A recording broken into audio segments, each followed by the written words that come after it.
I'm very excited to be here today. It's me.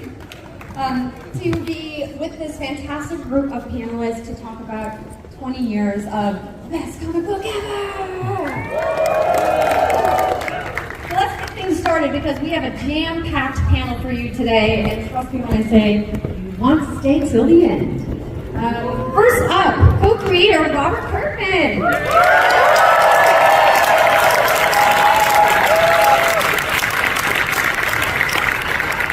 And please welcome co-creator Cory Walker.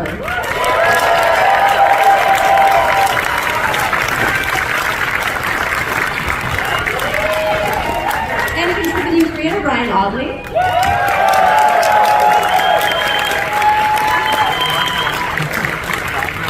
Skybound Animation's head of studio Marge Dean.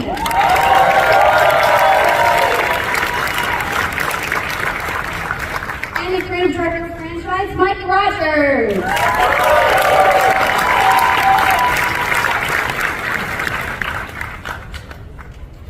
Hi, Robert. Hello. Everybody excited to be at Comic-Con? Didn't sound like it. Was everybody excited to be at Comic-Con? I'll allow it. That was pretty good. Well, Robert, I feel like it's fitting for you to kick things off by letting everyone know what it's like to be here, after 20 years of Invincible. It's amazing. I mean, when Cory and Ryan and I were working on Invincible all those years ago, to think that it would be possible that Invincible would be this popular and this beloved 20 years later, that there would be rooms like this filled with people that think I'm handsome. Very excited to see me.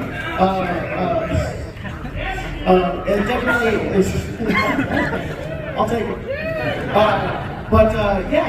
It's really amazing to know that this character has resonated with you guys and that we're still here, and that's good because we've got all kinds of awesome stuff to share with you, so that's great. Yeah.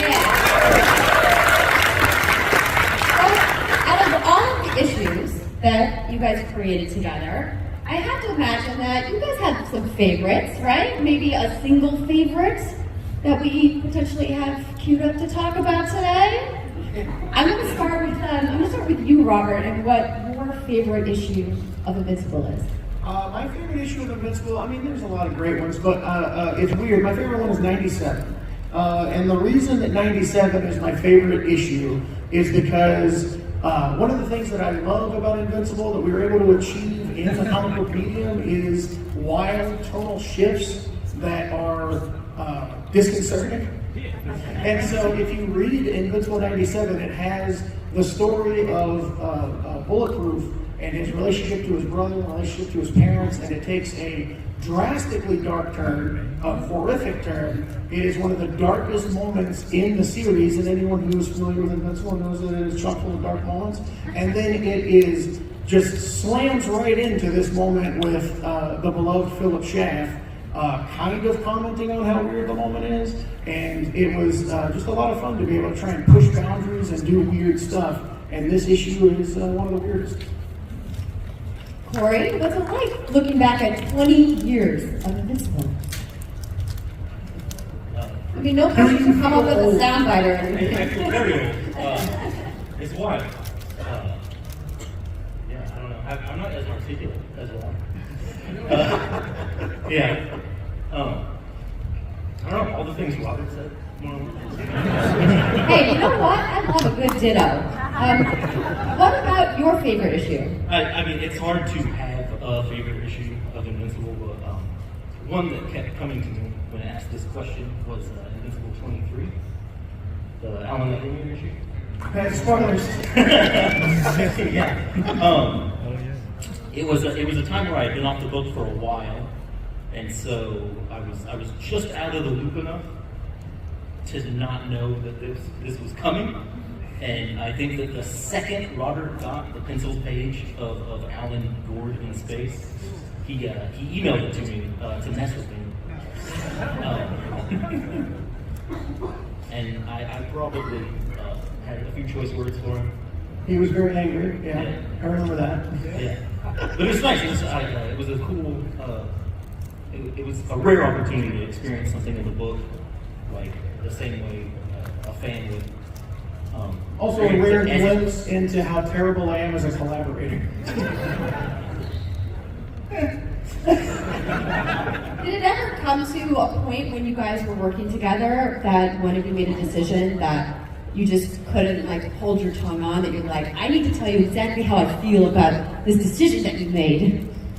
Gosh, I had trouble coming up with specifics, but I know that I'm constantly texting. I'm constantly texting you like, oh, I wrote this line dialogue in the show, or came up with this, like, oh, this is gonna be neat, just because, I like to get your feedback on things, because you usually call me on my BS pretty good, so I consider that to be of value. Yeah, I mean, the only thing that I thought was in Invincible 85, when I gave Oliver a dog, Oh, yeah. you were like, I don't want that. So, don't out me on my dislike of pets. It makes people not like me. I was just going to give people the BS reason that you gave me. Oh, yeah, what did I say? I didn't write a dog in there, so he can't, like, if he doesn't interact with the dog, talk to the dog, people are going to think I'm a bad writer. I think that was enough. I think that was a good enough excuse. Is there a dog still on that page? On the one page, there's the dog, but the dog flew out the window in the original art, and does not I have regrets. in the book. We should have kept that flying dog. I'm going to remember that. All right. New series, Flying Dog, let's go! Ryan, let's talk about what your favorite issue of Invincible is. Favorites? That's a very hard question. I have so many favorites, but my favorite would be probably issue 63 is the one that first came to mind. That panel, when I first got the script, I had to read it all first. That's usually how I did it. I would read Robert's script, but I'm a fan as well, so I have to see what's going on. And then the second read is me drawing it and trying to figure out the emotion of it all. And I just love that last dialogue that he had at the end. So spoilers, but it's a pretty killer scene. I can't wait for that to show up in the animation. It's gonna be great. We're actually not going to do that in the cartoon. What? Yeah, we're never going to adapt that. It's official. Exclusive. You heard it here. I don't know if that's actually true. We're going to replace Conquest with a flying dog. I'm here for that plan. 144 issues is an incredible run for such an iconic series in the world of comic books. But it must have been, bittersweet saying goodbye to it. And obviously, it's been a couple of years now. You had some time to kind of sit with those emotions. How are you feeling now about, the way that everything ended? I'm happy with how we were able to end the series. I think that it's great to leave the stage before people are sick of you. I think that's something that as a creative you always kind of want to do. I think that I think it was a cool send-off to the characters. I think we were able to kind of pay tribute to the gravitas that had been developed over the 144 issues. I think it was a nice way to button things up. It was nice to kind of go against type. Most superhero stories, you guys are all superhero fans, I can only imagine, they go on forever. They go on forever and ever and ever. And they usually get traded off to other creative teams and they just continue, and that's what superhero stories do. And with Invincible, we were always going against type. Everything that we did in these books was always unexpected and different, and we used the tropes of superhero comics to try and show you new things and different things. And so as we were working on the book, it was the ultimate way to play against type with a superhero story is to give it a finality, to give it a proper ending. And I'm just happy that it all worked out. Do either of you kind of feel like you have a little bit of empty nest syndrome? You look back on all the work you did and maybe just for fun you start drawing those characters again? For sure, yeah. So many of the characters feel like family because you're drawing them for 15 years every single day. It's your full-time job, right? So it's it feels strange after a while. And then then I started drawing Spider-Man, and all the characters look the same anyway. So it's whatever. I wasn't going to say it. It's I never stopped drawing Invincible. Peter Parker is basically Mark Grayson. Adam Eve's Mary Jane, whatever. It's all good. We're not here to promote your amazing Spider-Man run, Ryan. Oh, that was fast anyway. Back in Image Comics, right? Cory, any sentimental thoughts looking back on your work on the franchise? No. Not at all. I was going to say, I know that it sounds horrible, but one of the things about finishing the series, was like seeing how upset people were that it was ending. It was like a really good feeling. And it's just because like just knowing that people cared enough to be upset that the thing was ending, and to Robert's point, it's much better to have that than just have people lose interest over time. And, I think it means something. Well said.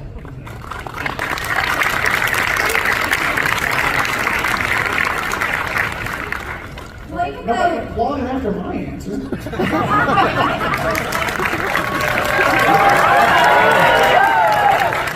That's a good audience.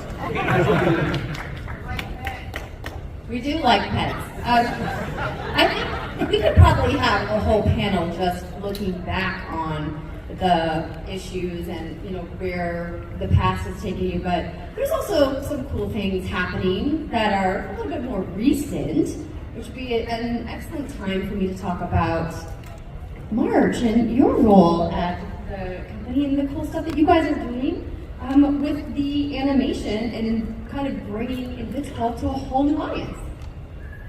It's true. That is what we're doing. We've been working very hard on it for the last couple of years, and are very excited about being able to share the story in a different format and for a much bigger audience. Who here has never read any of the issues that started being a fan of Invincible because of the series? Woo!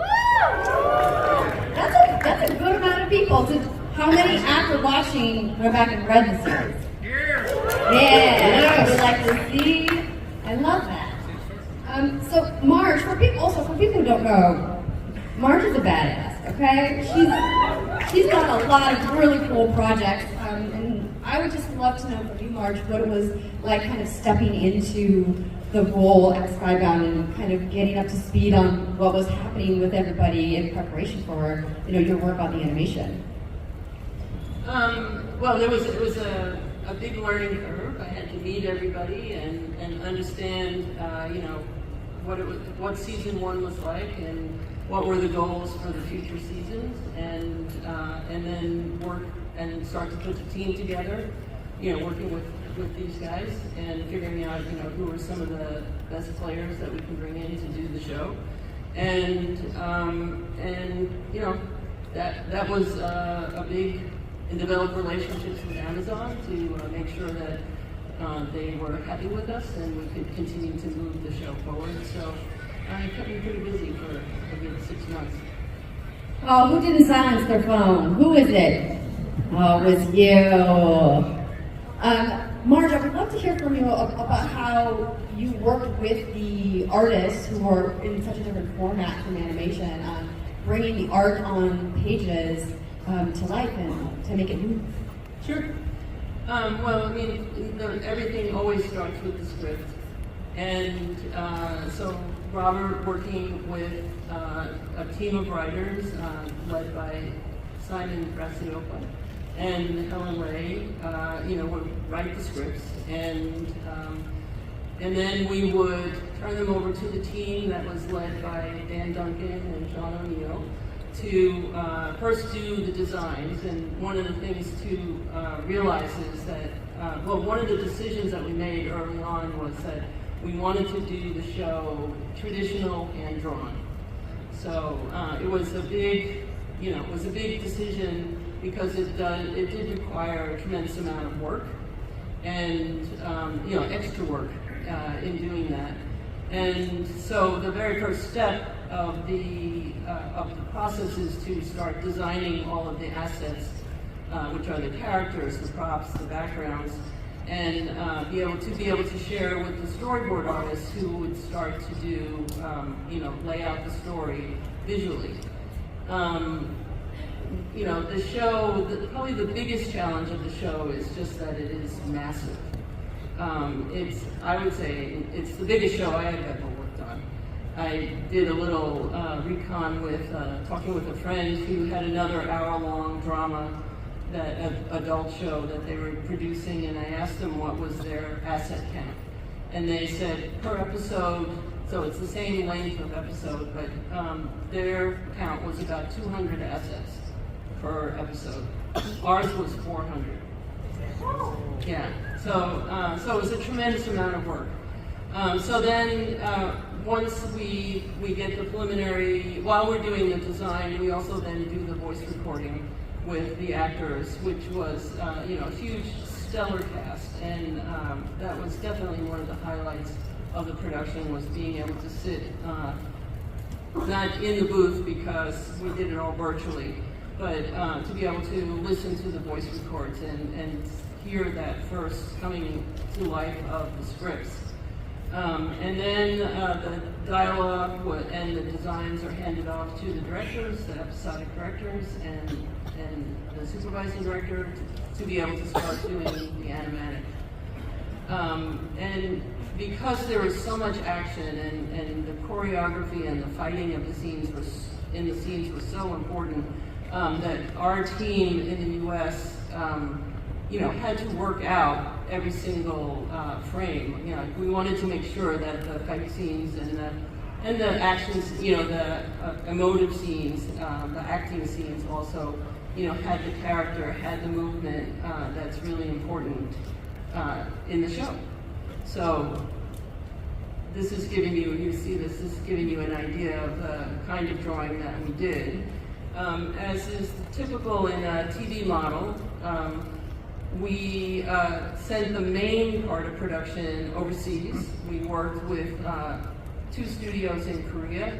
One is Maven, which did season 1, and the other one is Any For You, who was new to the show, and we've been very happy with the footage that we've been getting from both studios. And they take this work, our assets, as well as our storyboards and our animatics, and they make the actual animation. So then it looks like that. Yeah. You said quite a bit of work goes into making this animated show. I mean, on our team in the U.S., there was about, when we were at our peak and everybody was working on it, there were 70 people working on it. In Korea, there's probably an additional, I'd say 150 people. So that's 220, right? 220 people. Don't ask me. Working on the show. So it's a lot of pencil mileage and a lot of human resources that go into it. I thought it was just you. Oh yeah, it's just me and Robert. It's just he drives them along and I just. And then the final step is we bring the footage comes back to us. We call retakes, which are we go through all of the footage and make sure that they did what we asked them to do, or what we asked them to do worked or didn't work, and then we just basically refine the shots. And we have some folks in-house who also add some extra embellishment for VFX, and then we do sound design, mix it, and deliver it. I mean, I think we all agree, came out pretty fantastic.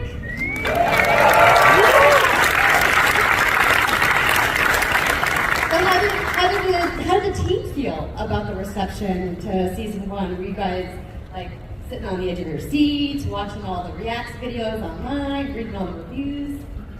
I mean, a little bit of that, yeah. I mean, it was absolutely overwhelming. I mean, you never know what the reception of things is going to be until it happens. And so, to see like all the memes, that was a little fun. And the reaction videos are cool. I've seen the Invincible podcast. I don't know about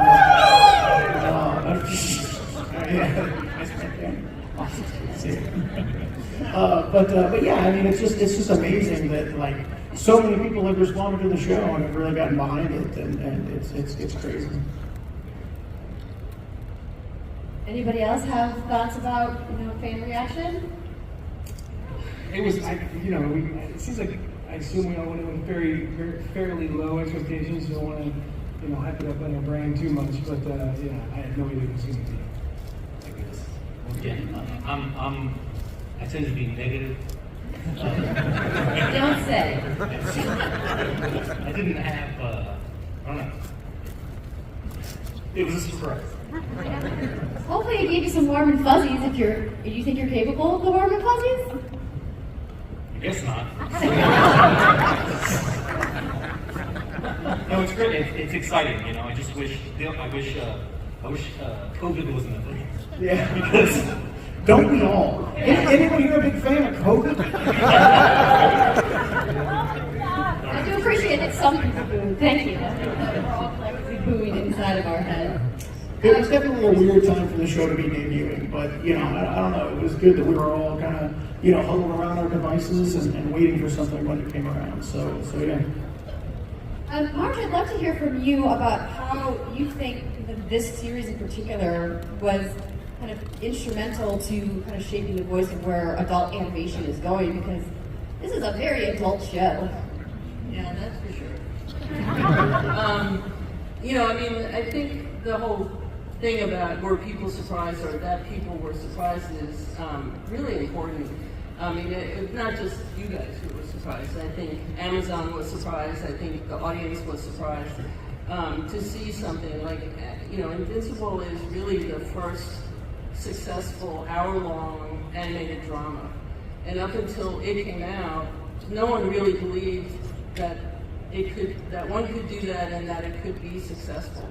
And I've heard stories, because I wasn't involved in season 1, but I heard, that Robert had to really fight with Amazon to make it, keep it an hour-long drama, because it was so against the norm of what everybody expected in animation. And the fact that it was so successful, and one of my favorite statistics about the show was that we learned is that it over-indexed. There was a huge number of people who were in the audience who found the show who never watched animation before, or didn't normally watch animation. And so the fact that audience found the show, I missed whatever that was. Oh, I think this, the punch that you guys have seen on the monitor deck kind of made its way to the big screen. Anyway, the fact that happened, I think this really opened up the door for a lot of other shows that have now followed since. And also, people started going, animation is a medium. That's what a lot of us who are in animation have been saying for years. It's not a genre. It doesn't need to be limited to comedy or to kids. You can tell pretty much any story that you want to tell in animation. And, the Japanese have known this forever. In anime, you'll see there's all kinds of tropes that are told. And there's never a question or a point, which I have to say, I have been asked so many times in my career of, when a show comes up is why animated? We have to have a reason to make an animation. And, my feeling generally is why not? It's like there's so much. There's so much that you can do, when you in animation, and there's so many different ways. There's 2D, there's 3D, there's even interactive stuff, which is expanding narrative, work in animation as well. So I think it had a huge impact. Well, absolutely, because we're ramping up for season 2. Yeah. Everyone is excited for season 2. I think it would be great, Marge, from you. Have you guys done anything different leading into season 2? Maybe added a couple people to that already massive team? Because what we did, season 1 had a lot of CG elements to it, and because we made the decision to go in a more traditional hand-drawn 2D approach, our crew did look different. We did have additional people to sort of help get all of the assets done that we needed to get done, I think, and then we probably had less people because we didn't have like a CG supervisor and CG artists, so those would, I think, are the major differences. I think the scope is probably as big. I mean, I don't know. If not bigger. If not bigger. So, yes. So Robert, speaking of season 2, Yes. you've been doing interviews all day. Have you maybe been asked where season 2 is? When's it coming? I have definitely been asked, but this gag's not going to work if we don't get to there. We go. Wait. Okay, good. So, just gotta make sure, guys. So everybody's familiar with this meme, and I love this meme. You know, where's season 2, William? Here is season 2, William. So feast your eyes on the new updated character design of William for season 2 of Invincible. I'm very excited to be able to share this with you, and oddly enough, this is the only glimpse or news of season 2 that we have at this panel or any panel at Comic-Con this year. So drink up that William. There it is again. There it is. And art director Sean O'Neill that was brought on was instrumental in this. And then we're okay. I'll share some more things. We got some more stuff. Get these slides going. We got, oh my gosh, who is that character?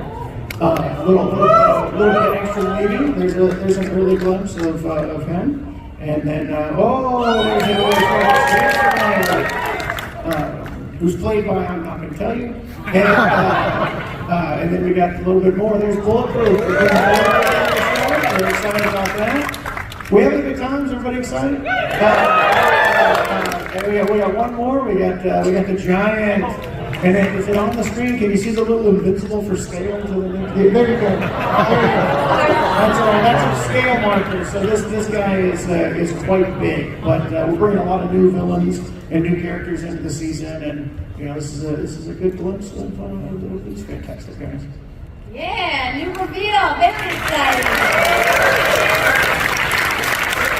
Mike, you've been so patient down there on the end of the table. Mike Rogers, everybody. Not Mike yet. Let's keep going with this. Robert's not ready to give up yet. So you guys are at Comic-Con. Obviously, there's a big merch presence at Comic-Con, and you guys have a couple things you're doing. Yeah, there's merch for sure. There's a bunch of stuff at the Skybound booth. You should all go check it out. Where is this guy down, Mike? That's a good question. It should be on one of these slides. I think it's 3735. I'm going to just say it's 3735 with confidence. Yeah, 3735. It's not on the next slide. It's on the next slide. I know that. If you walk the convention floor, there's a giant sign that says Skybound, and that's how you know it. It's the best. We've got something I think that we're going to reveal here. Yeah, the good stuff. Yeah, it's an Invincible Nendoroid. You're going to be able to pre-order it in September, and you can go check out the gray prototype at their booth at 4045 here at SDCC now, and that's pretty cool. What else we got? We've got some cool tabletop stuff to talk about.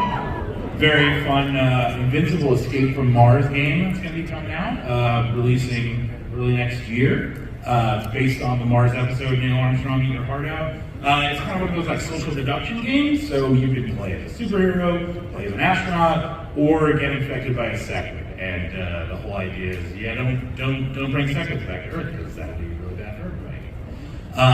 We got another game coming out, Invincible, the hero building game from Direwolf. So many games, Mike. So many games. I'm so excited. So you are here excited? I am very excited. Oh, that's good. That's really good. This is what I look like when I'm excited. Most of my job is just emailing Robert, Cory, and Ryan and getting them to look at things and just hoping they answer. And usually they're like, we love this. It's not emailing. And I will say it's cool because it is a lot of emails per day these days. It's a lot of emails. It is a lot. It is. The things that you guys are seeing that we're announcing, I would say, tip of the iceberg is the term I'm going to use. Just the very tip. Tip of the iceberg. All right. So Invincible, the hero building game, is a back builder from Direwolf.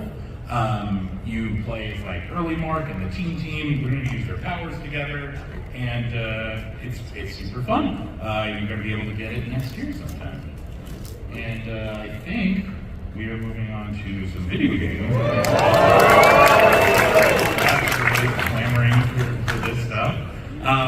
announced Invincible Guarding the Globe, which is a mobile game. You can pre-register for it now from the fine folks at Ubisoft. Super cool. It kind of pits you as like Cecil's number 2. It's a game where you build up your team, you know, build the Guardians out, and then sort of dispatch them. There are you know, a bunch of different games on the market that are sort of like this kind of game flavor. What I think is really cool about this one is that you, as Cecil, kind of you get a different lens of dispatching people and sort of forming the right teams for the right emergencies.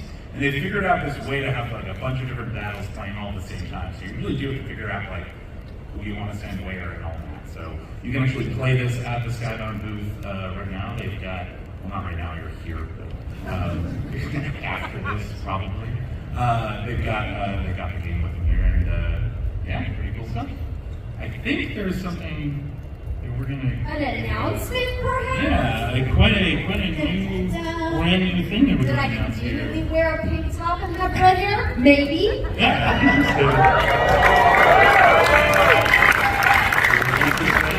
Invincible presents Adam Eve, and I think we got a trailer to show for you. Oh my God, a trailer. Roll that clip.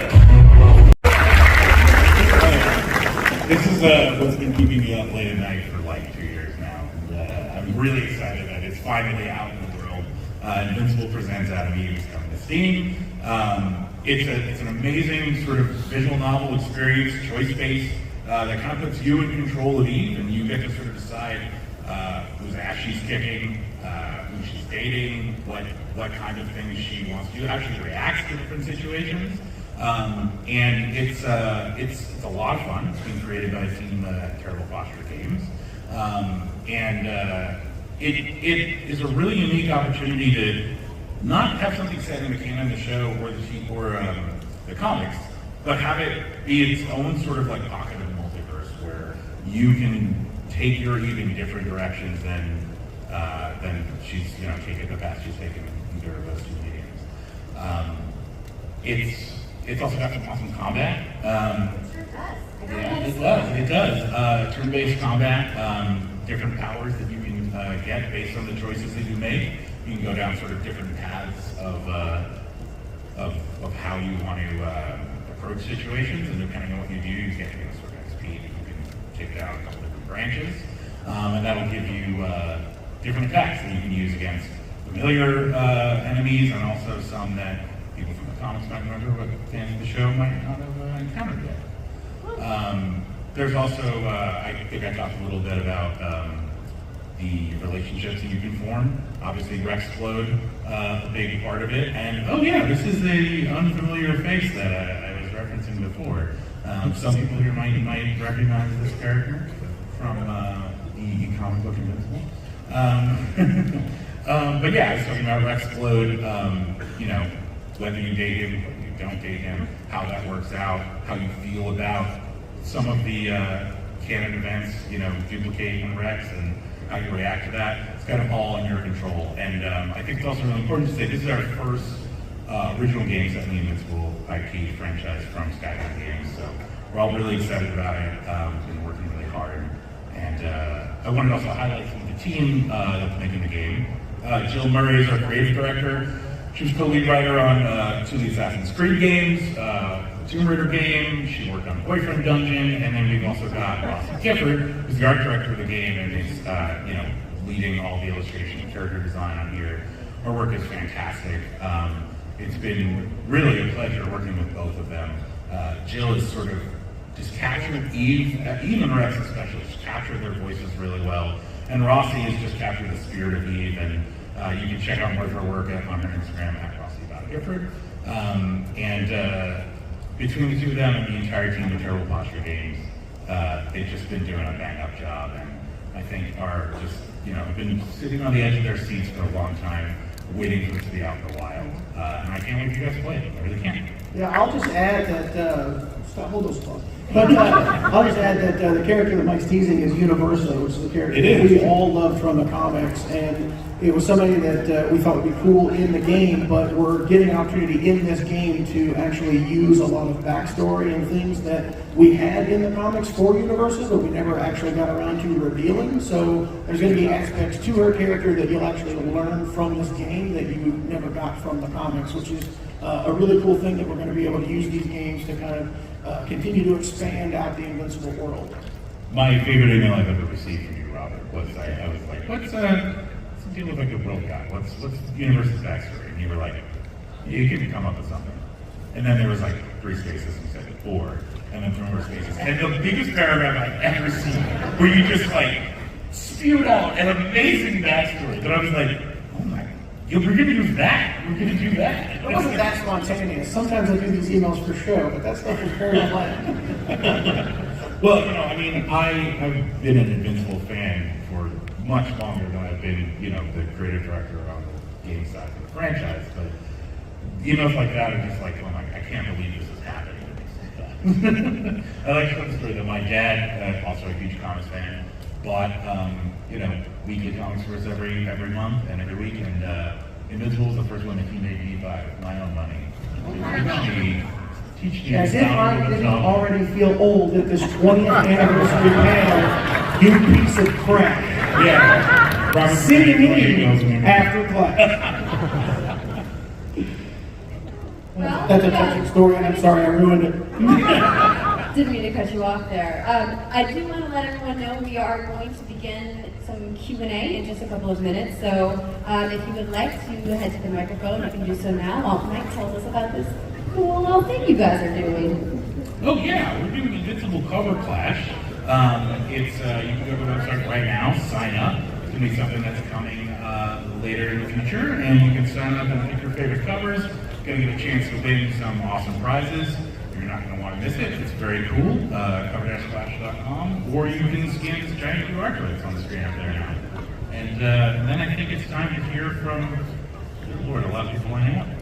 Yeah, so we're going to begin Q&A. So just as a reminder, please step right up, get right into the microphone, say your name, and as much as we would love to hear stories from everyone, there's probably going to be quite a few people with questions, so if you could make sure your question's a question, that would be excellent. And then if you have something specific you'd like to direct it to on the panel, please do so.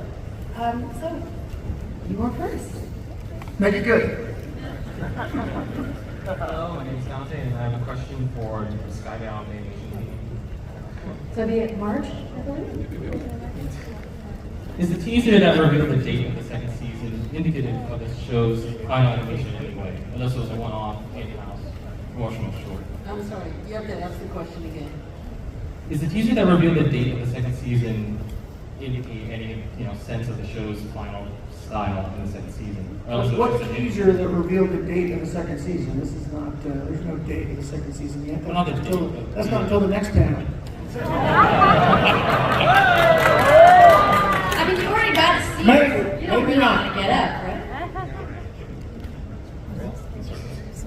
That was my question. If you're talking about the Bobby Pills teaser, yeah, I mean that's it's somewhat representative. We did have to go to an outside studio, but it's pretty close to how any minor differences are probably not going to be noticed between different animation studios doing different things. Great. I'm literally shaking right now. Okay, here's my question to all of you. What was the hardest for you to write in either comic book, animated series, or video game? Like, how were you able to push all the trauma into the story without getting in the way of your emotions? Was it hard? For me, I think that feeling the emotions that I'm writing kind of tells me that I'm doing a good job. I've often talked about I do get very emotional when I'm writing the emotional scenes. I do get upset when characters are dying. I feel it when bad things are happening to these characters. I know I joke a lot about being sadistic and I'm playing with your feelings and all that kind of stuff.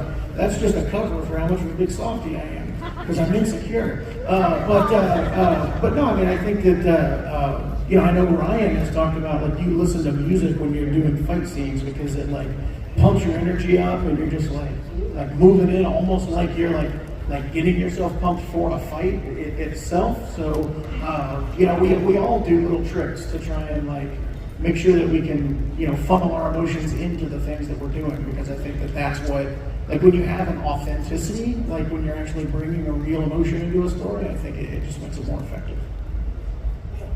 I just want to add that I think it's also, there's the good side of it too, of like when you've gone through the emotion and you've created the thing and then you see it, it's just so invigorating to see that you actually accomplished, what you were trying to do. So it is like, all of this is hard on everybody who's working on it, but the satisfaction when it's completed and you see that you succeeded in what you were trying to do is, I don't know, sort of like giving birth.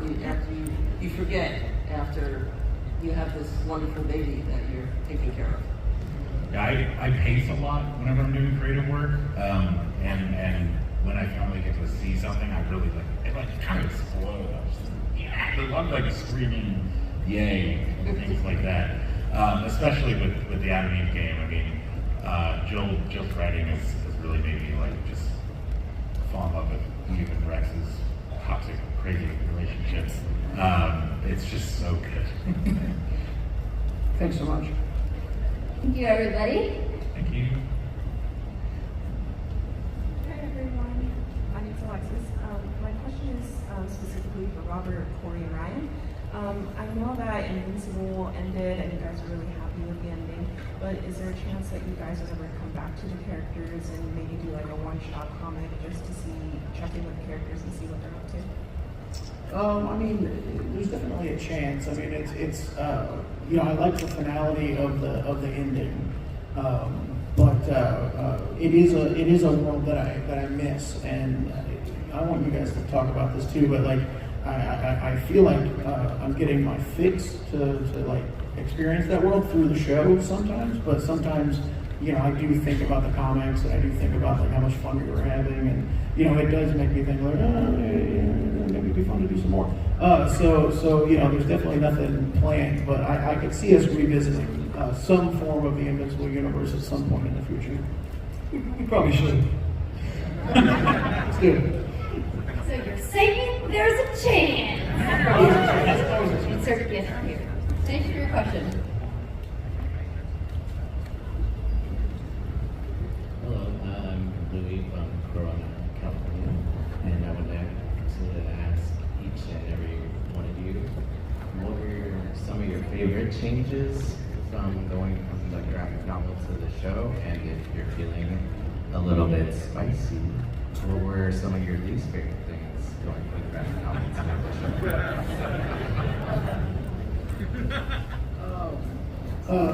Okay, my least favorite thing about adapting the comic to the show is that in the comic, the Grayson household makes no sense whatsoever. If you actually pay attention to where the windows and the doors are and where the staircase is established in one room, and it was all done on purpose, because I was like, I'd write scenes where it's like the kitchen, and then Omni-Man comes in through a sliding door, and then there'd be another scene where it's like the kitchen, and they walk through a hallway into the living room, and then the kitchen, and then the front door opens, and it's like, that's impossible.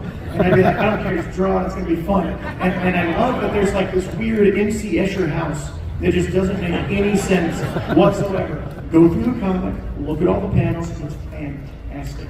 But when we're making the show, I was like, yeah, we'll do this MC Escher house, it's gonna be great. We're gonna have doors that make no sense, and there's staircases that go nowhere. There's a staircase in the kitchen, and there's a staircase in the living room, and there's a staircase right next to the front door. I don't know where these things are. And they're like, yeah, we can't do that. And I said, well, why can't we do that? You just can't do that in animation. You're gonna have, and I argued with them for so long, and then eventually I just gave up, because I was like, all right, I guess we have to make things make sense visually. So I could have told you that in the comic. I could have said, no, it doesn't make sense because I drew no door here. And then, I had to come. If you had draw fought these magic maybe. doors. I should have fought you much harder. But yeah, you were totally right. I had to draw there's a door right by the kitchen. I'm like, draw that area. It's a wall. But then just magically, there's a door. It's crazy. I just wish we had Cory's dog that he drew. He could have been his Silver Surfer. Listen, mistakes were made.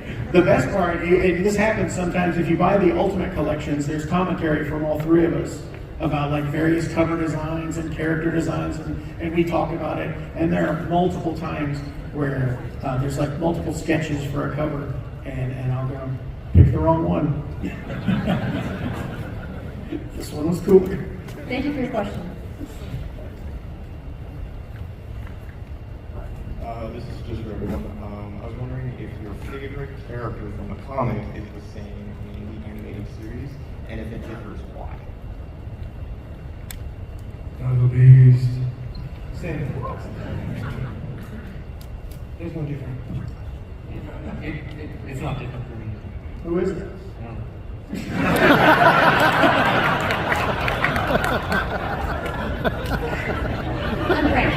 So I will be honest, I was punting at the beginning because I was like, I haven't really thought about who my favorite character in Invincible is. Because it changes. It changes. You know, sometimes it changes. Favorite. Yeah, it's definitely difficult, but it's Rexplode. Mike, do you have one? Yeah, Eve is my favorite in the comics, and Damon Darkblood is my favorite in the show. Just such a great growl. Good answer. Thank you. Hi. We all know that things have to change when you're adapting from medium to medium, so I was just wondering how you decide what character or plot points need to change when going from comic to cartoon.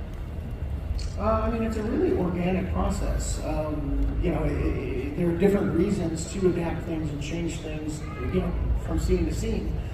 There's a lot of opportunity where there are things that in comics there's like a shorthand where you can kind of jump things between panels, and you can't really do that in animation, so you have to kind of adapt things a little bit differently. There's also panel mileage, where things that move take extra panels in comics to show that movement, but in animation you can just kind of have it happen. So there are a lot of scenes that you can kind of expand on and build upon that you had to kind of skip steps in the comics, so that's a lot of fun. Also, I mean, I view the show very much as the second draft of the comic, and so sometimes I'll say, we could have used some more emotion here, we could have used some more violence there, we could have skipped this part wasn't really important, and I don't think anybody really notices a lot of those changes if I'm like jumping through things or adjusting things in a certain way. It just kind of feels better, and it just kind of makes the scene work better. There hasn't really been any moments where I've said, I don't really want to adapt that. I mean, like when we were mapping out the first season, it kind of felt like the high school teacher that turned people into bombs, like seemed like it wasn't really necessary, and we wanted to get into the good stuff sooner. So that was a choice where we were just like, well, we're just going to jettison that entire storyline. Like I say, it's a case-by-case basis, like figuring out what things need. Thank you. And because we do have one more thing at the end, we can only do 2 more questions. So Invincible, you will be the last question. Thank you everybody for lining up right now. I hope you enjoyed standing in line. Sorry about that, everybody. I just want to say, Invincible is the first comic I really ever got into and know the whole thing, so that's great. But this one's more directed towards Robert and Cory. Was Immortal's design rejected concept for Mark at all? Because that's how I do his design. So lack of creativity.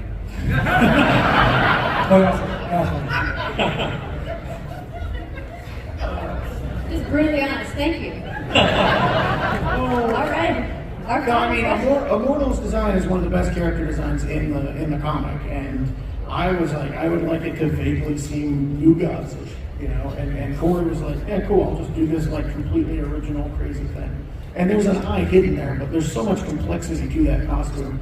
I don't think it's a lack of creativity at all. They just both have names. That's true. That's lack of creativity on my part. All right, Invincible, what's up? Hi.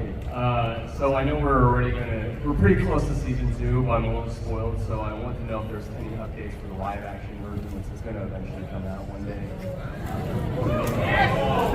Thoughts in the process. All right, Comic-Con. Buckle up. I'm very excited to announce that there is nothing to announce.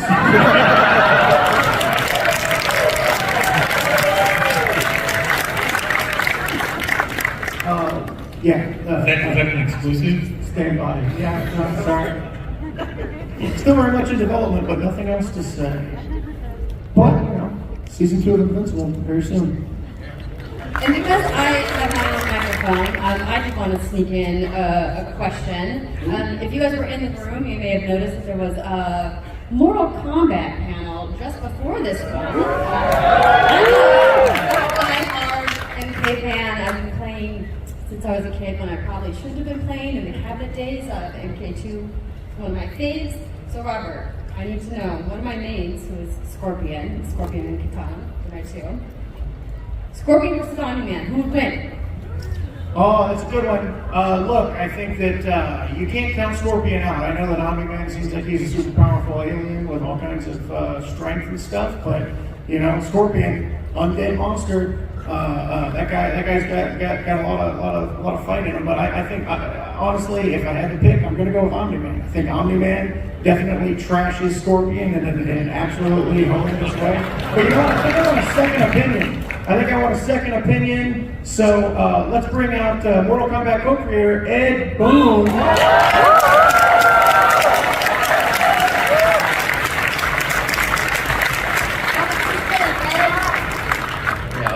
Well, first of all, he's wrong. And I'm not sure how many of you have heard the news that Omni-Man is going to be in Mortal Kombat 1. Oh my God, look at And not only that, he's actually the first character that we're going to release for Mortal Kombat 1 after launch. So we're very excited about getting and that should answer the question. What's the problem? Omni-Man number 1. I mean, but how do you guys approach gore? It's like a gore off between who's got the bloodiest blood physics and art. Yeah, right? no, we really had to tone down Omni-Man to make him fit in the world. But we were able to just get him, in a pastoral state. I'm definitely very excited to see what his fatalities are going to be. I mean, I'm hoping for some like loose eyeballs somewhere. There's a lot of nods to the show, including fatalities. You're going to love it. It's just awesome.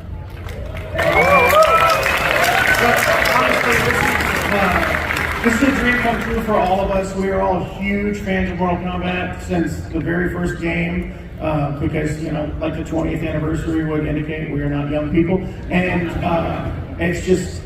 it blows my mind to have a character of ours in your game. I think I told you before the panel, every single moment of my career has been to get me here.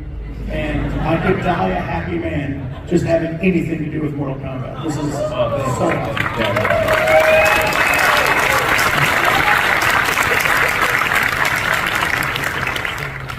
Well, thank you so much to everybody for coming to our fantastic panel today. Thank you to all of our wonderful panelists, Robert, Cory, Ryan, Marge, Mike, and Ed for coming on with that fun reveal at the end. As you heard from Mike earlier, there is a lot of fantastic merch that you can get down in the booth. You can get hands-on with the games, and you can pre-order on the website. And don't forget, Skybound.com is a great website where all of this information exists. And really, you don't really want to leave your seat, right? Everyone's hanging out. Anyone leaving? Anyone? Yeah. I'd be very mad. We got eyes on you. But thank you for coming to this panel, and hopefully you stay for the next one. And thank you to everybody on this panel right now. So let's give everybody a round of applause.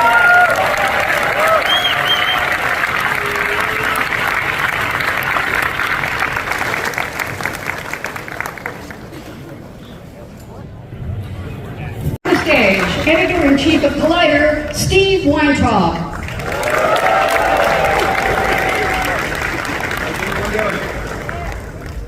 Can you ask, how's everyone doing? Thank you so much for coming out to this panel. I am a huge Invincible fan, just like all of you. It gives me great pleasure to introduce Robert Kirkman.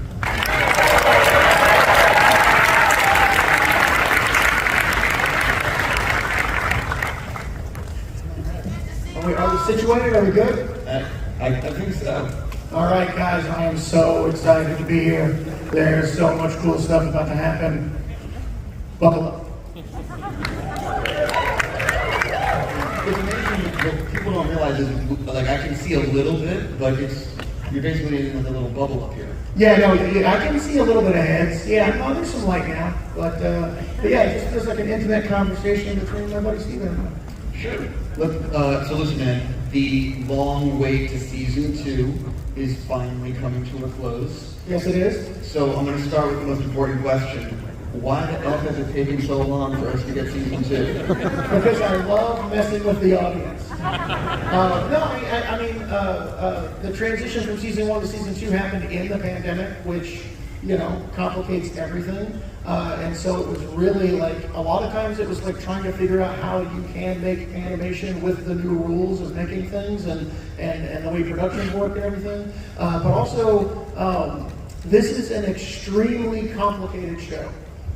It's an hour-long animated series, but there's so many different characters and scenes and everything that goes into it that it's a really long and difficult process. So we really kind of had to wrap our heads around how this production was going to be managed so that we could have a handle on it moving forward. So the good news is, yeah, it was a 2-year plus gap between season 1 and season 2, but everything that we've done in that span of time will ensure that there will never again be a gap of that length between any seasons of Invincible.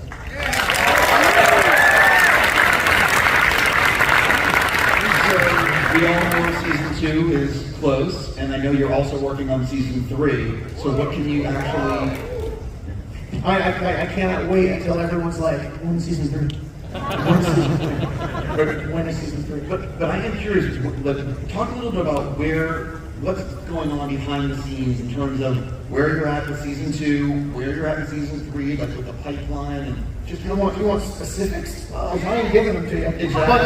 But no, I mean it's the process of writing and then the voice acting and then the boarding and animatics and then sending things off to overseas. There's also a giant design and development stage for each season, and all of these things are kind of happening concurrently, and it's amazing to be working on season 2 and season 3 in tandem, because there are days where we've been looking at animatics from season 2, doing voice records on season 3, watching all these different things happen all at the same time. And it sometimes it's nerve-wracking for me, because I'll be in a voice recorder and they'll be like, "What are you talking about? Oh, that's that thing from season 3." Because I was thinking, because I watched that episode from season 2 yesterday, that it was about that. And so sometimes keeping it all together is somewhat difficult. But there's so much going on behind the scenes. I mean, everybody's been like, "Where's the season? Where's the season? When's it coming?" And it's been frustrating not being able to say anything, because it's like 8, 9, 10 hours a day sometimes is spent on this show. And so it's it's great to finally be able to share things. Season 1 is 8 episodes. How many episodes is season 2 and season 3? Season 2 and season 3 are 8 episodes each. There's an extra element that we'll see, but just pay attention to the pattern. Exactly. Season 1, the episodes are 45, 50 minutes. Give or take. Yes. For season 2 and 3, are we looking at the same kind of runtime? Same exact format. Same season length, same episode length. Some episodes are going to be longer than others, but that minimum of 43, 44 minutes is always going to be the minimum. So we know you're working on season 2 and season 3. Where are you at in the development of season 8, 9, and 10? In my head, I'm working on season 89, but no, I mean, it's great having this roadmap of 144 issues. So unlike when we were making The Walking Dead, the comic hadn't completed yet. So with Invincible, we're able to go, okay, so if we want to run for X amount of seasons, we need to cover X amount of ground per season, and sometimes seasons, could cover fewer issues, sometimes they could cover more, and it's good to be able to kind of get a sense of, what kind of cadence there is. So I have a pretty rough roadmap of how the entire show would lay out. Unfortunately, I can't reveal that or anything, but there is a lot of work that's been done behind the scenes to make sure that everything gets covered in a satisfactory way. Well, one of the things is after the success of season 1, you now know that this is working. And so how does that impact season 2 and 3, where maybe you would have spent 3 episodes on something, and now you might be like, well, this can actually be 4 episodes, because you know what I mean, like trying to space out the story. Right. I think that, I don't know, I don't want to reveal too much. I mean, there was a lot of rearranging that happened in season 1. So if you're a real fan of the comics, you know that there's some storylines, like the Titan storyline and the Rhiannon storyline, that were compressed and were kind of moved up to allow us to do the structure of the Omni-Man storyline happening in the first episode and the last episode. And now that that's done, we're not doing as much rearranging, so that's good. But we are changing things here and there. I think that we took a lot of wild swings with like structure and the way we told stories in season 1, and because everybody like really liked it, we're pushing things even further for season 2 and season 3. So I think that if anything, I would say that if you loved Invincible, season 2 and season 3 are more invincible-ier.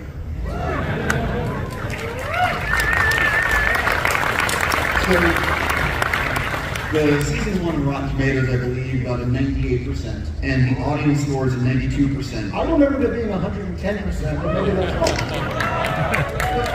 But then, being serious, it's really hard to get the audience and critics to both love something. So talk a little bit about what your reaction is to that kind of reaction, and also, does that add more pressure on everyone for season 2 because everyone loved the first season?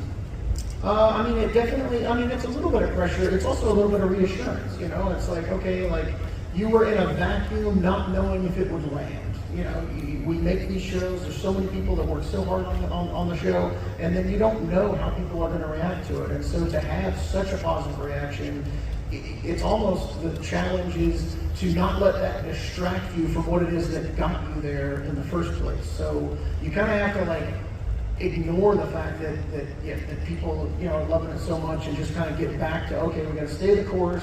What we were doing was working, and so we just need to keep doing what we were doing. I think there's... Oh yeah, I think it is time for, you know, speaking of the show, let's see a little recap of what you guys may have experienced in season 1.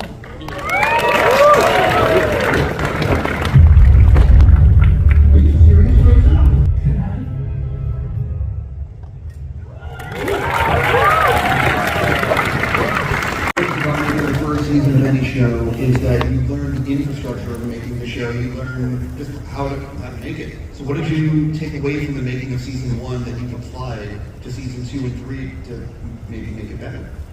Well, I think my involvement in the show has like streamlined quite a bit, because I didn't really know what the heck I was doing on season 1. Just I didn't know how animation was made, so I was writing scripts and I was like giving notes and working with the directors and you know, like, overseeing certain things and helping out certain things, but I didn't really know how to talk to people. I didn't really know what was possible. And so over the course of the first season, I've learned a lot. And so even just down to like how the scripts are written and the way scenes are structured, I feel like there's a much better understanding of the pipeline and how things work. And I think it's really going to show through in the final episodes. Prime Video is doing some fantastic stuff between The Boys and Invincible, and both push boundaries. And I'm curious, what is it like when you are, say for season 2, do you have to like pitch someone on the arc of the season? Can you sort of talk, like pull back the curtain on what it's like trying, you know what I mean? Yeah. No, I mean, I work very closely with one of the executive producers, Racioppa.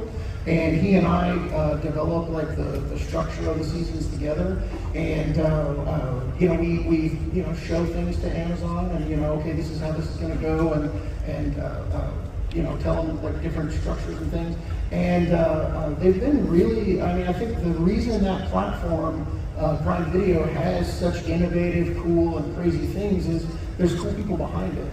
And they've been really like willing to allow us to kind of go into some you know, very bizarre directions and very unique directions, and you know, really pushing the envelope in some really exciting ways. And I think that it was definitely a feeling them out process in the first season. Like I would push things as far, like probably further than I even wanted to do, or you know, just to see, like if they would try to rein me in, and they did not. So I guess it's like my goal is to find the line. So with every like boundary pushing crazy thing that we do, I'm gonna like keep pushing it until at some point they say, maybe not that. But I haven't found that line yet, which is super exciting to say. I was going to say, I was wondering if you had reached the line with season 2 or 3. No, I mean they're like, you know, they're really good at like saying, okay, well, let's make sure the emotion is there for this, let's make sure the emotion is there for that. But when we're doing stuff that's you know, really boundary pushing, they've been on board. What is the thing that you're still surprised you've gotten away with on between the 3 seasons?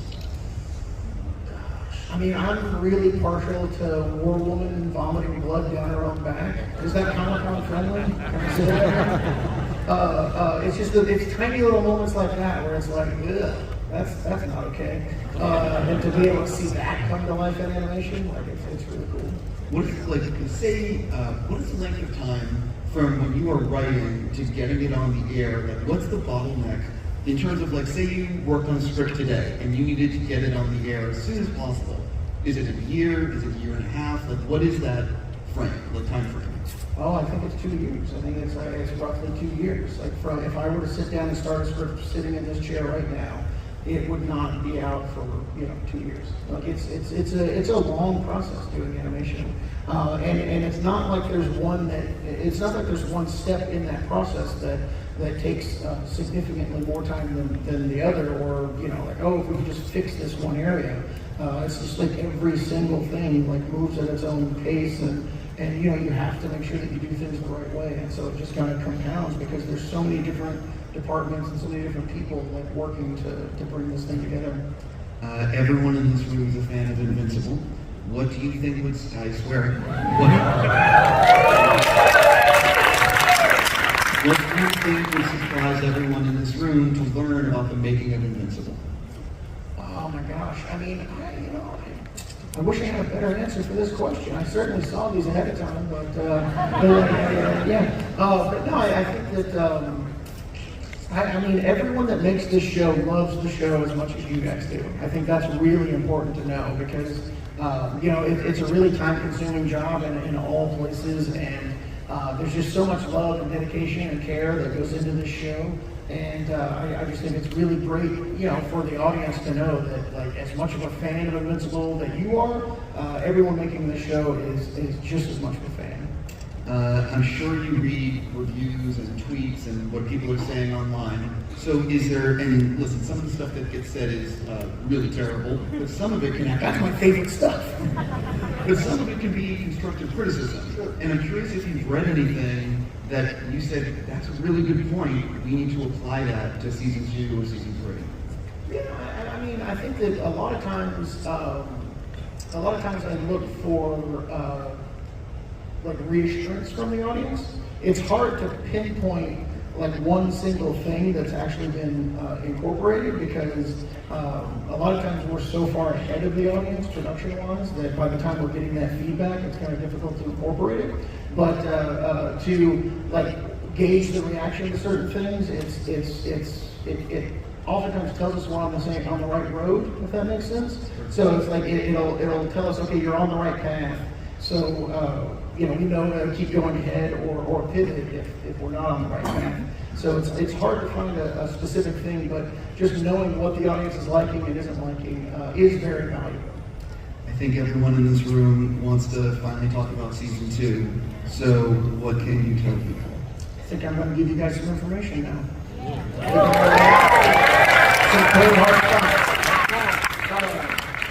Okay. If you've seen the fantastic teaser poster for season 2 that was released, you may have noticed that Duplicate's chest numbers are 11 and 3. That was a very obvious indication that the release date for season 2 is not December 31st, like so many people think. It is actually November 3rd.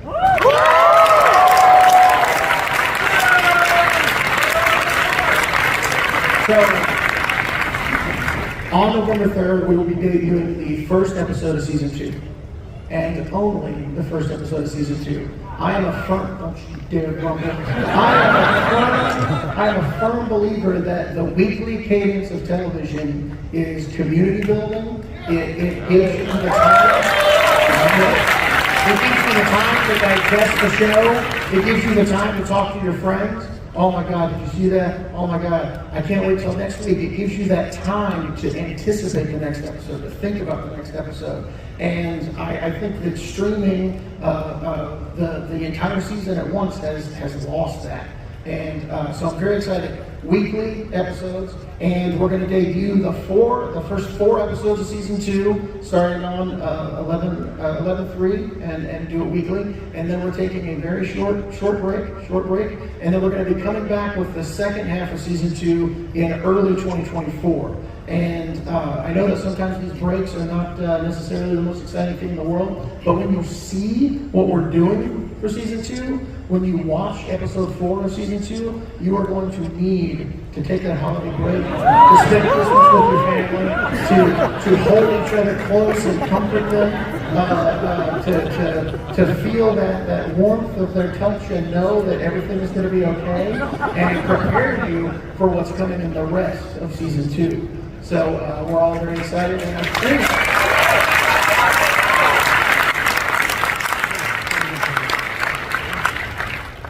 Do we play a trailer now or later? I can't remember. Okay, are we playing the teaser now, or do you want to wait a few minutes? Hold on. Does anyone want to see a trailer now? All right, let's see a teaser trailer for Invincible season 2.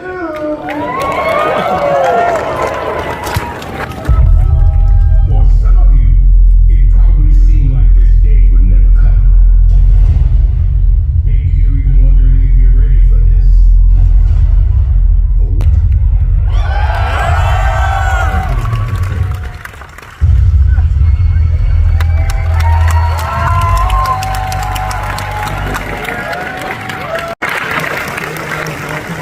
So, what can you actually say about season 2? What can you tease?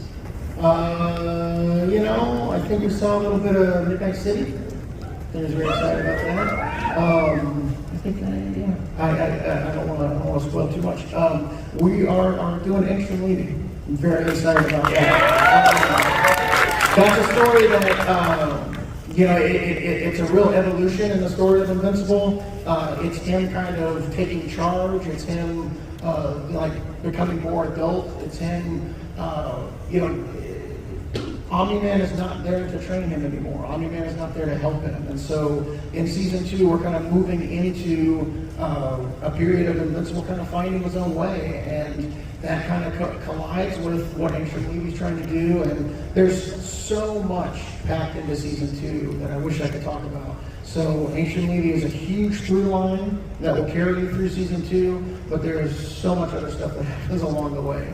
So I couldn't be more excited for November 3rd for you guys. It's gonna be awesome. As you saw at the end of that teaser, you have an awful lot of new guest stars, new voices. I wrote down a few: Tatiana Maslany, Sterling K. Brown, Ben Schwartz, Stu McNary, Chloe Bennett, Daveed Diggs. There's so many. Did anyone say no to you? Yeah. I mean, I'm a huge fan of a comedian named Connor O'Malley, and Connor O'Malley said no to me. So I want people to talk to him on social media because that would really upset me. I love him so much. I will reveal, I'm trying to do, I shouldn't say this, fun Comic-Con stuff, so I'm going to reveal something here. We have offered Bryan Cranston a role in Invincible. And every single season he has said, I'm very busy. And you know what? I believe him. But hopefully at some point he won't be too busy. But no, I mean, I think that the cast has been just amazing. It's been so much fun, seeing it all come together. And when you guys see who's playing who, which I cannot reveal right now, Sterling K. Brown, Ancient Levy.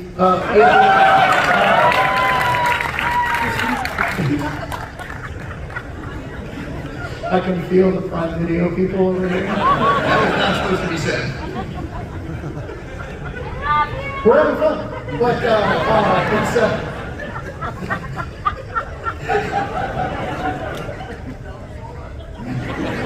yeah, it's great stuff. It's been great working with these people.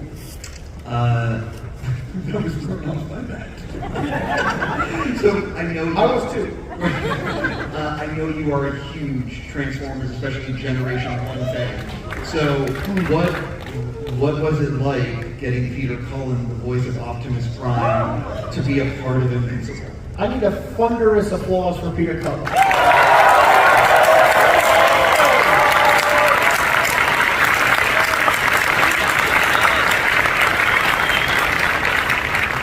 I have never cried so much in a voice recording.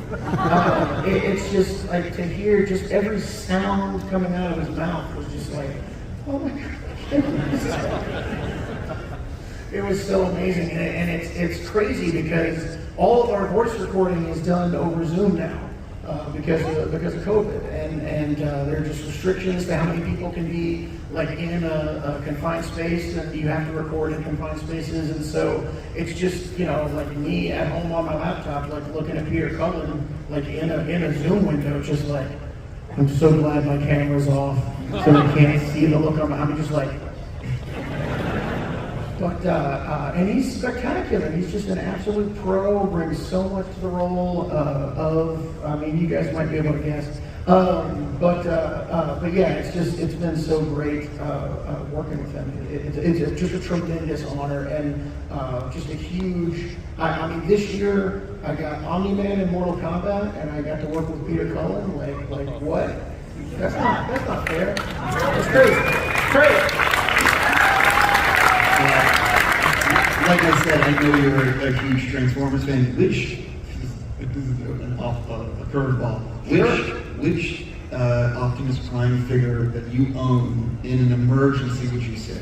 I am really extremely partial to the Power Master Optimus Prime. It was somewhat late in the Transformers run, but it's just the most impressive, like amazing figure. It's the Optimus Prime that has like 45 guns connected to him, and he's got, it's great. I think that we have a little bit more that maybe you could offer the fans. Yes. Okay. I thought it was the one thing. There's so much, guys. Right. Yeah, it's that. But before you say anything, everyone in the room, can you please make sure that you take your phones and aim them low, because there's like people with night vision goggles. Yes, you will get your phone confiscated if you're not careful. So what would you like? And I will destroy your phone personally if it's confiscated.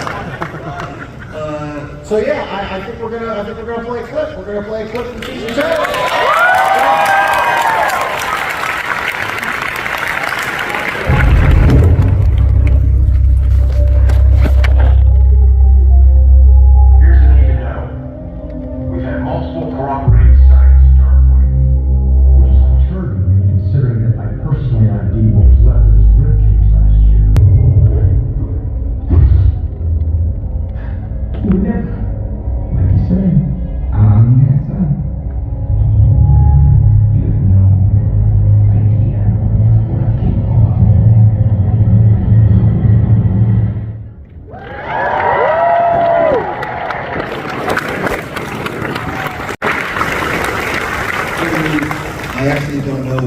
That's from, maybe you don't want to say. I couldn't tell you what episode that's. I mean, I could, but I won't. Because they're already mad at me. But I will say that like it took so long to find a clip that wasn't going to like spoil too much. So it was like it was very difficult to come up with like a really cool, satisfying scene. I love the fun Easter egg from the series premiere. I don't know if anybody caught that. It was difficult finding a scene that wasn't going to because there's just so much packed into the show. How has Mark changed from the first season to the second? I think that if the first season was about him being worried or that he wasn't going to be his father or live up to his father, the second season is about him being worried that he is actually going to become his father. So it's definitely in the aftermath of season 1, and Mark, like dealing with the truth of who his father really was, and what that means about Viltrumites, and what that means about him because he is a Viltrumite. How much time has passed from the end of season 1 to the beginning of season 2? We pretty much pick up right where season 1 left off. There's like indeterminate, like small amount of time. It might be like a day later. So we talked a little bit about this at the beginning of this panel, but the first season is like the first 13 issues. For season 2, is it, and I don't know how much you're going to say, but is it the next 13? Is it, how many issues is season 2? And if you want to say season 3? Yeah, I'm not going to say, but it's great. When we plot the seasons out, sometimes it's going to be, sometimes it's going to be 14 issues, sometimes it's going to be 30 issues, sometimes it's going to be, more or less. It changes from season to season. So I will say that season 2 and season 3 cover all 3 seasons cover different lengths of episodes, different runs of episodes. So it's very difficult to pinpoint what we'll be covering and where seasons will break. How did you decide what you would change from the comics for the Prime Video series? Because there are some changes. Yeah, no, there's changes along the way, and it's all organically chosen. Certain scenes need to be like plussed up. I think an example of that would be the Guardian's death in season 1. That was something that was much more subdued in the comics, and so it was just a process of like making everything zanier and bigger. There's a lot of stuff with Debbie Grayson because Sandra Oh is such a great actor. We want to expand that role and give her as much as possible. And so there's a lot of new stuff with Debbie that you wouldn't be expecting. It's just that kind of case-by-case basis of like what do we want to do and how we're going to adapt things. One of the things about Invincible is you have these colorful visuals with brutal graphic violence. Talk about how you figured out that was going to be the style and visual. When Cory Walker and I were developing the comic book series, that was something we wanted the book to look like a traditional superhero comic. And because we weren't doing a traditional superhero comic, and it was all about playing against type and trying to get the audience to think it's one thing and then realize that it's something else. And then when Ryan Ottley came on board, he kind of took the violence and ran with it. So any scene I would give him would get like 5 times more extreme. And so that really kind of pushed it even further than what Cory and I probably anticipated. And so it's just an evolution of that. And now that we're doing the TV show, that playing against type, that making people think it's one thing and giving them something else was just maintained from the comic. I'm just curious, the comic was 144 issues, and how did you actually figure out, did you know that was the end point? Like, how did you figure out where the end was going to be in the comics, and was there ever any debate about going further, or, you know what I mean? Right, yeah. I think that, it was a thing where, like, while we were making the comic, early on, I would say that if you asked me in an interview how long is Invincible going to go, I would say my desire is to do 200 issues of Invincible, 100 issues of Invincible, whatever, and then hand it off to somebody else, because that's the tradition in superhero comics. You have, and I would say my desire is to be like Stan Lee sitting in an armchair at age 70 going, what are these kids doing with Invincible? Like, these guys don't know how to write Invincible. And I was very sincere. I thought that'd be fun. But over the course of Invincible, I fell in love with these characters so much that, I didn't like the idea of letting them go. And Invincible had always been about playing against type, about making people think we're doing traditional superhero stuff and then doing something different. And I realized that the most, original Invincible thing that we could do is do a superhero story that has a beginning, middle, and an end, and is a complete story and has finality to it. And thank you. And so,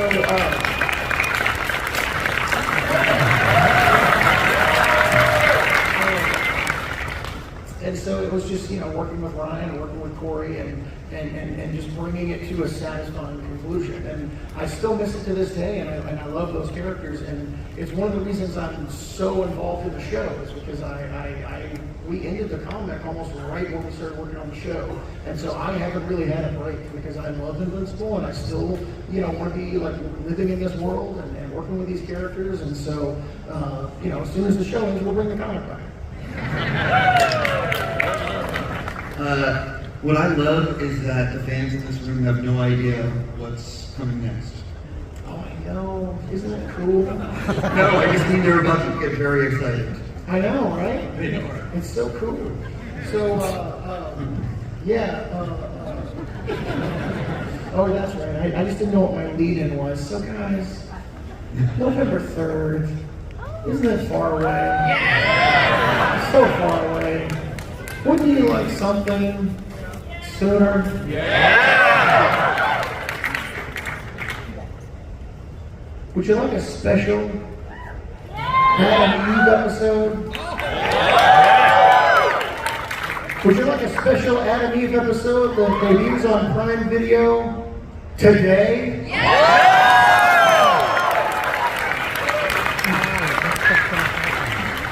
So that's right. Tonight there will be a Adam Eve special episode on Prime Video that you can watch. I think there's, this is the art, but also I think that big screening. Big screening. We got a big screening. That is at 10 p.m.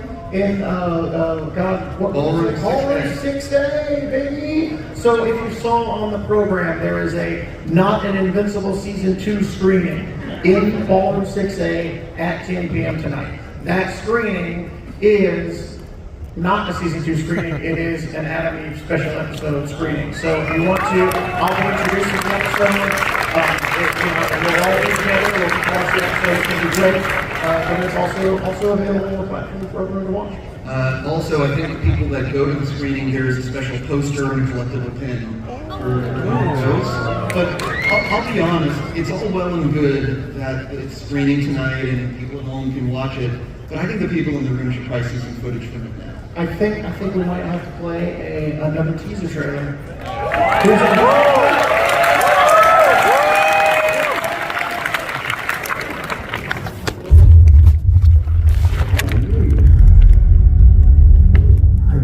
People in this room that would like to ask Robert questions, so there's a microphone. Guys, we got 2 more trailers. No, I'm kidding, you don't.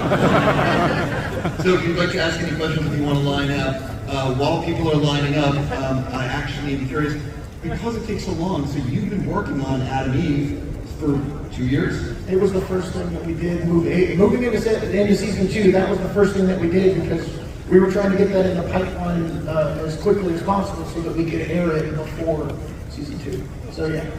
Is there, and this is not just to ask it, but is there any chance you're working on any other specials like that?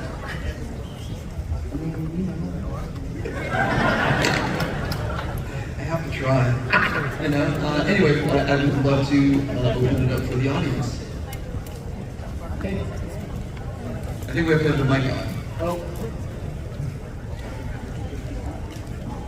Testing 1, 2. Excellent. I don't know if this is a spoiler, but are any of the cast going to be showing up at this special event? No cast is going to be showing up at the special event because there are strikes going on right now.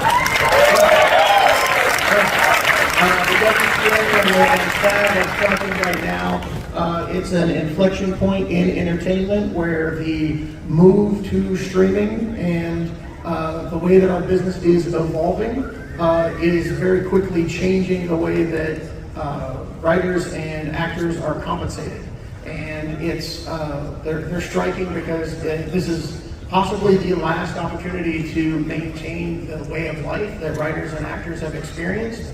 and it's a very important time. And so while it is not fun that you're not getting the actors at Comic-Con, and there will probably be at some point a gap in entertainment because of this, I think that we all need to show these hardworking individuals solidarity and see through this.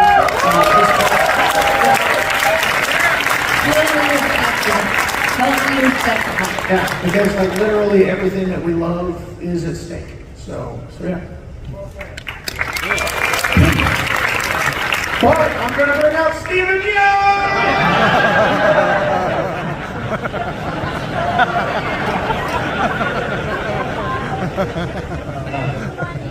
My daughter is very curious about the Adam Eve and Invincible and all the merchandise I have up in the office.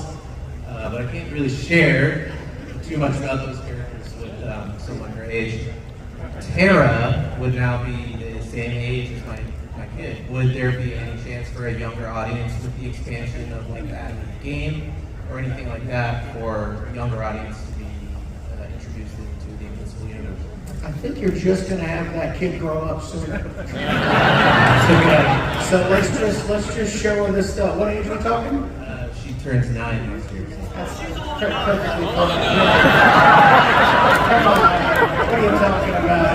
No, I mean, I don't know. I mean, yeah, let her watch a Spider-Man cartoon.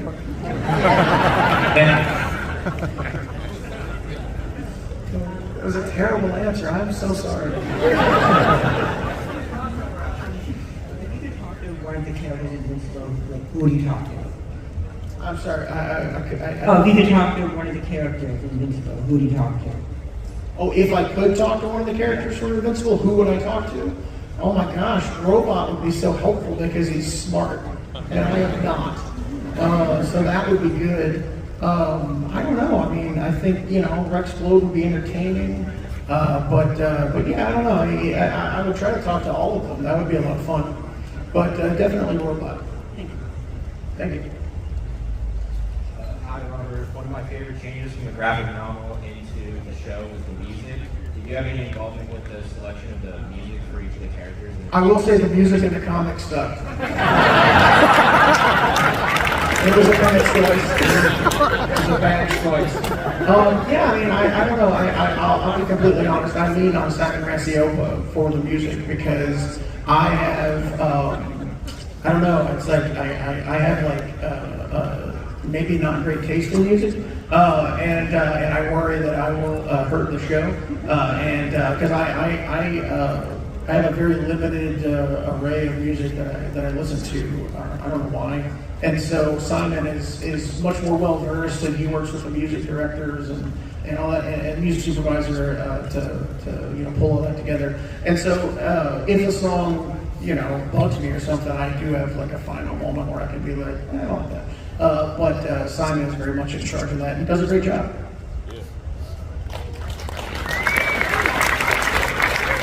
Robert, huge fan of the comic and the TV show, and I'm excited for season 2. I can't wait for it. I don't know if it's an appropriate question, but watch right now. Will Omni-Man have a redemption arc? I think it would be very difficult for Omni-Man to have like a true redemption arc based on everything that we've seen him do and say. That said, read the comic book, please. But yeah, I mean, I think that one of the things that interests me and one of the things that I really tried to change in season 1 when adapting from a comic was I love this idea that aliens like Viltrumites actually have like different sensibilities. Too much you see sci-fi stories where aliens have like the same kind of familiar relationships and the same kind of like life goals and the same sense of right and wrong. And I think that if we were ever to truly encounter an alien race, like all of that stuff would be completely different now, whack in bizarre ways. And so I don't know about a redemption arc, but I like the idea of exploring Viltrumite life and what Viltrumite values are and why they seem so evil to us. So I think possibly if Omni-Man were to ever appear on the show again, it would be fun to try and see his perspective on those events. And maybe that would bring an understanding, but it probably wouldn't. The guy's a real dick, right?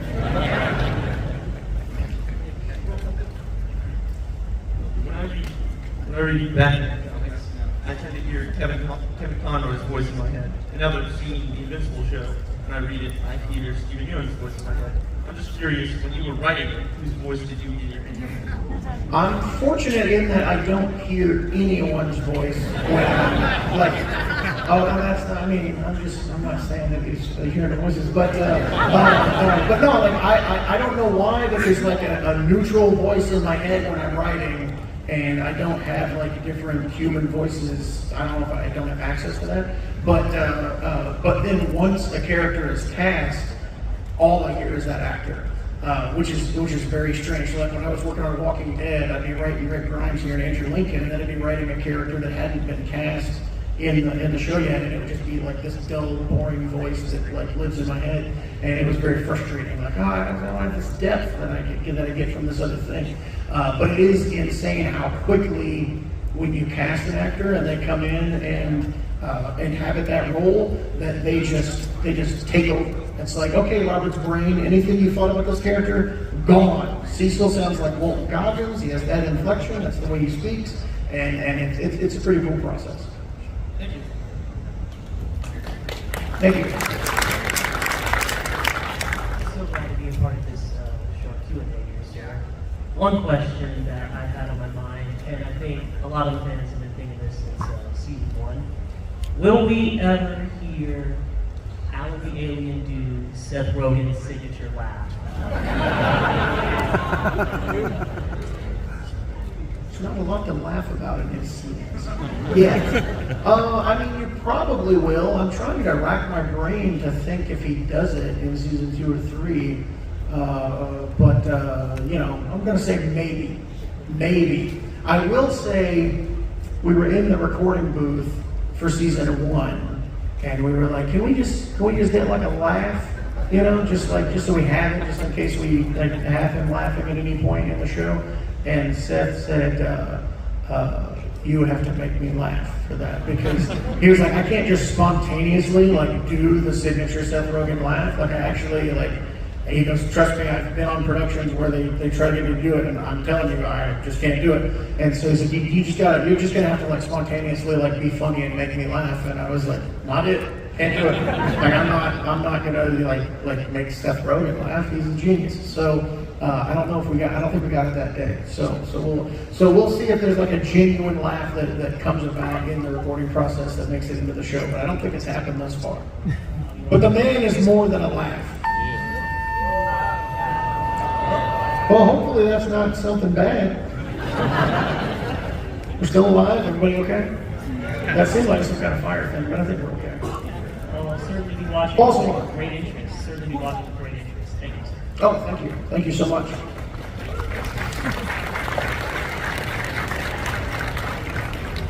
Hello, love the series, love Thank the you. cool thing that's been happening in Miami as of late. So, my question is in regards to the production team. I believe you were talking about how you were trying to transition in regards to the pandemic. What was like the hardest aspect to transition during the pandemic when dealing with the production team for the series? The hardest aspect? I don't know. I mean, I think we have an amazing team. Dan Duncan is our supervising director.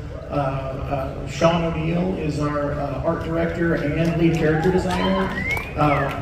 Ryan Ottley is a consultant. Cory Walker was the lead character designer in season 1 and then moved up to co-executive producer on season 2. We got Simon Racioppa, whom I've mentioned far too much. And there's Helen Leigh, who's working out on the writing side of things. And Marge Dean. Marge Dean came in. She wasn't present for season 1, but she's come in for season 2 and is kind of overseeing all of the Skybound Animation stuff, and has been doing a really great job of putting the systems in place and finding the best people and building the teams necessary to make this all happen. So I guess the most difficult thing was just like like finding the perfect team, and I think we've done it. Definitely. Thank you. Great. Thank you.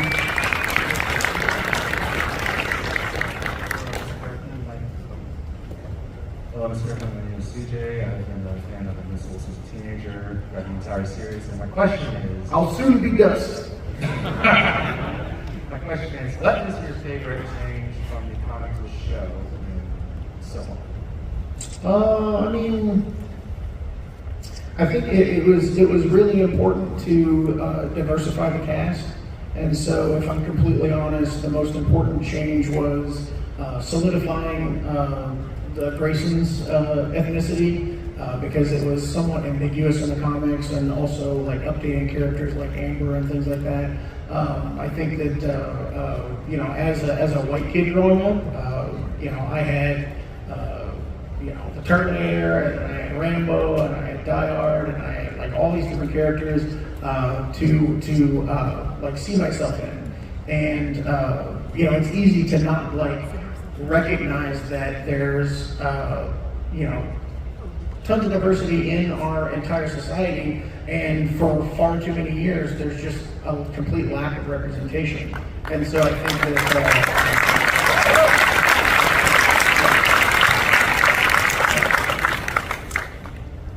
as a dumb white guy, I don't deserve those applause.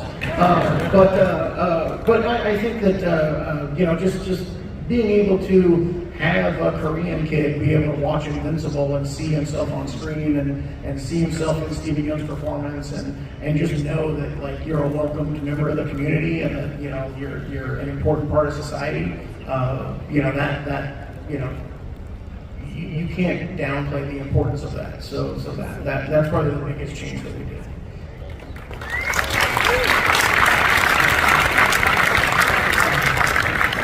Hi, I'm Andres. This is my first San Diego Comic-Con ever. I just actually recently graduated from Dominguez Hills for my major film, so thank you for that and walking that for inspiring me to finish up. That being said, my production question is, how many takes does it take for each take of each scene? And it is quite a big gap from season 1 to season 2. Of how much is put into the series, so I would like to know the process. And as my first visit, can I get you to sign my book? It would be bad for me to sign that because I can't sign everybody's books, but I'm going to do it anyway. Bring it up. Do you have a marker? You don't have a marker? This is your moment. All right. Come on. And then I've already forgotten your other questions, so tell me when you get up here. Oh, it was about takes? You wanted to see how long it takes? Give me the question.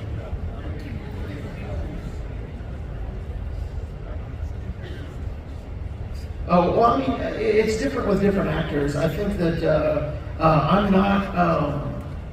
not Stanley Kubrick. I'm not as talented as him. This is my pet now. Yeah, just give it back to Kubrick. So I don't know. I mean, I think that we've worked with such amazing actors that you know, there's been a few times where you know you have to like get the scene right, and you have to make sure that everybody's on the same page, and that the delivery. A lot of times, actors are recording voice lines separately, and so you have to make sure that when you put the two together, they're going to work. And every now and then you have to redo things, but I don't think Invincible is a show where you know we're doing like 7, 8, 9, 10 takes of things. It's all been fairly streamlined. So if you're looking for a reason why the gap from season 1 to season 2 was so long, it ain't that. Thank you so much for all you do, and I will hunt you down. Thank you. Oh, thank you so much.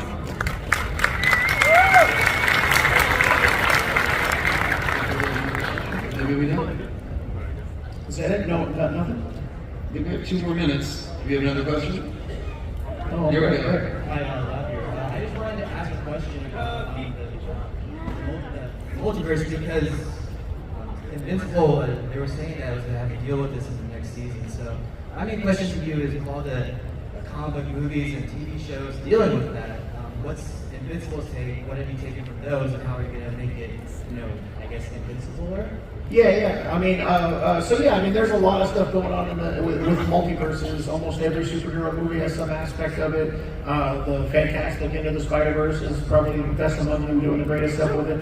I think that the Ancient Levy character, like his ability is that he can travel to other dimensions, but I think that we're going to use the multiverse as a mirror to show different things that could have happened with our characters, different emotions, different outcomes, and things like that. But we're not going to use it to bring different versions in at the exact same time. So we're doing a little bit more of a character study with our multiverse storyline, if that makes sense. So I think that's going to set season 2 apart from all these other things. It's very much character driven, and it's very much character study.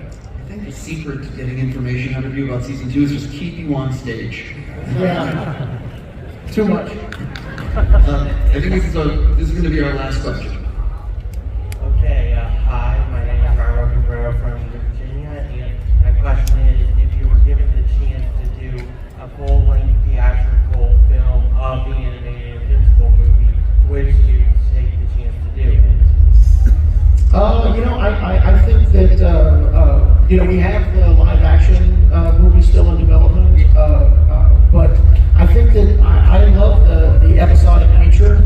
I think that as the series progresses, there might be some opportunity for events to do something in a film version, but I think that Prime Video is great, and I love the episodic way that we're going to be telling this story, and I think that for the most part, I think the best way to tell the story is in this episodic form, season to season. So that's kind of the goal.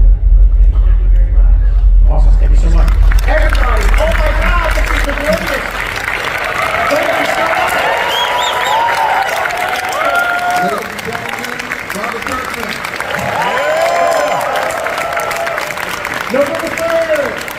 And also remember the screening is tonight. If you want the poster, poster, pen, and Robert's great picks on stage. Hopefully I didn't make too much noise. No, you're good, boss. You're good. Thank you.